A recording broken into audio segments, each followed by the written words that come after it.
राजस्थान के मुख्यमंत्री अशोक गहलोत ने ऐलान किया है कि वो कांग्रेस अध्यक्ष का चुनाव लड़ेंगे। इस तरह 25 साल बाद कांग्रेस को गैर गांधी चेहरा चलाने वाला है।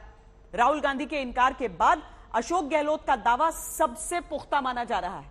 अशोक गहलोत के पास 4 दशक से भी ज्यादा का सियासी और प्रशासनिक अनुभव है, लेकिन कांग्रेस अध्यक्ष बनने के बाद उन्हें अपने जीवन की सबसे कठिन चुनौती का सामना करना पड़ेगा, क्योंकि 2024 के लोकसभा चुनाव में केवल 20 महीने का वक्त बचा है और कांग्रेस की हालत बहुत पतली है।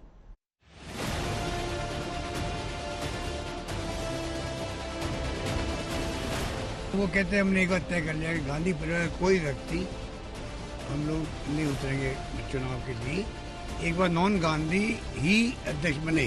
तो मैंने भी काफ़ी बातचीत करने की कोशिश करी, तो वो इस बात के लिए वो कह रहे उन्होंने एक बार फैसला कर लिया कि एक बार कोई गांधी फैमिली का व्यक्ति हम उम्मीदवार। कांग्रेस का अध्यक्ष कौन होगा, इसका उत्तर करीब करीब मिल गया।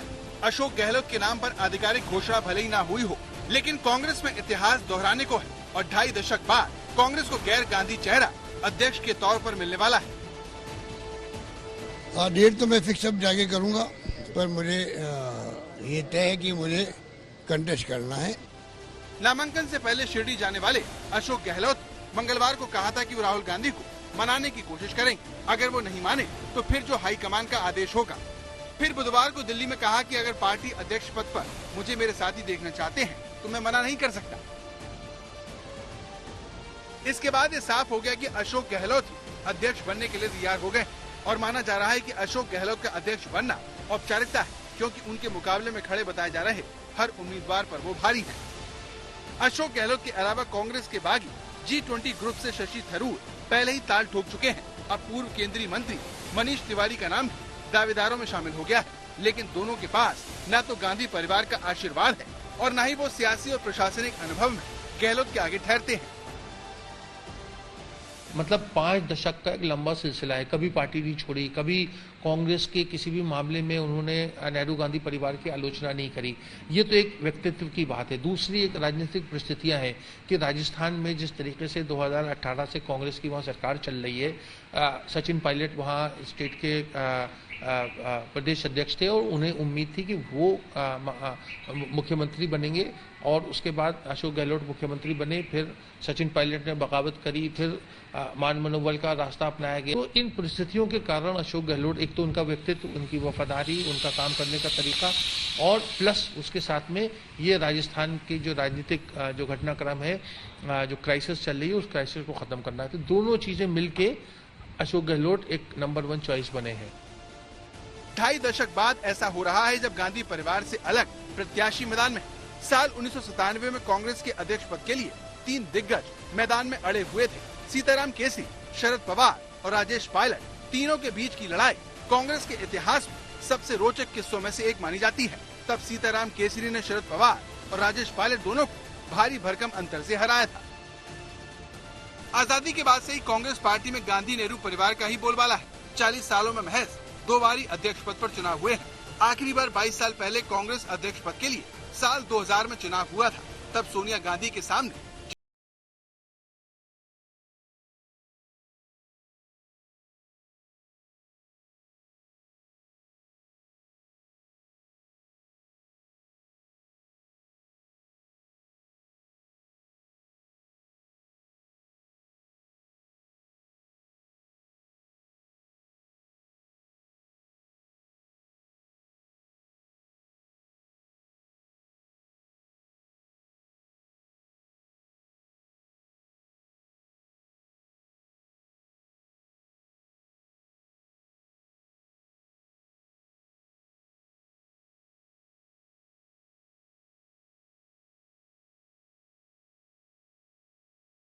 परिवार की छाया से निकलकर एक मजबूत अध्यक्ष बन सकते हैं। नेहरू गांधी परिवार का मतलब सोनिया गांधी और राहुल गांधी का है दबदबा, वो रहेगा।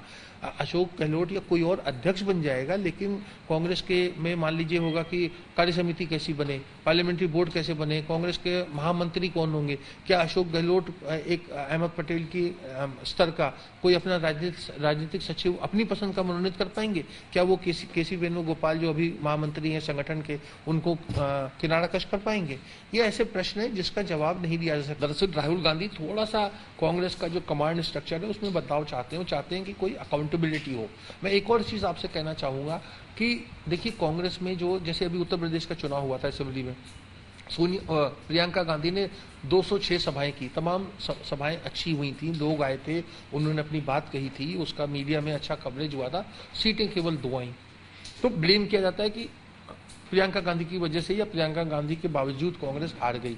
वहां जो अजय कुमार लल्लू और जो दर्जनों क्षेत्रीय नेता जो थे और जो 400 कैंडिडेट थे उनके ऊपर कोई दोष नहीं मढ़ा जाता। तो इस व्यवस्था को मेरे ख्याल से नेहरू गांधी परिवार बदलना चाहता है। गांधी परिवार के तीनों सदस्यों सोनिया, राहुल और प्रियंका से करीबी के अलावा अशोक गहलोत के पक्ष में कई बातें उन्हें अध्यक्ष पद की रेस में सबसे आगे करती हैं।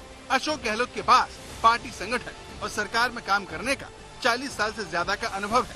सियासी संकट भांपने में वो माहिर माने जाते हैं। वो हिंदी भाषी क्षेत्रों में पार्टी का विस्तार कर सकते हैं और सबसे बड़ी बात, वो अब तक अपनी सरकार गिराने के सभी प्रयासों को विफल करके कुशल राजनीतिक होने का सबूत दे चुके हैं। नहीं, राजस्थान में नहीं तो सभी जगह, कर्नाटक में, फिर मध्य प्रदेश में, फिर आपके महाराष्ट्र के अंदर कर दिया, गोवा में एमएलए ले गए। तो मोदी जी का और अमित शाह जी का ये एक नया मॉडल बन गया देश के अंदर हॉर्स ट्रेडिंग का, जो शुरू हुआ था अरुणाचल प्रदेश से शुरू हुआ था। ये नया मॉडल मैं मानता हूँ इसको, और ये देश के हित में नहीं है। अशोक गहलोत की पैठ केवल अपनी पार्टी में ही नहीं है, बल्कि विपक्ष के कई नेताओं से भी उनके अच्छे संबंध। कई जानकारों को लगता है कि कम बोलने और चुपचाप काम करने वाले अशोक गहलोत अगर कांग्रेस की कमान संभालते हैं तो वो अहमद पटेल की खाली हुई जगह को भी भरने का काम कर सकते हैं। कोच्चि से मौसमी सिंह और दिल्ली से राहुल श्रीवास्तव के साथ आज तक ब्यूरो।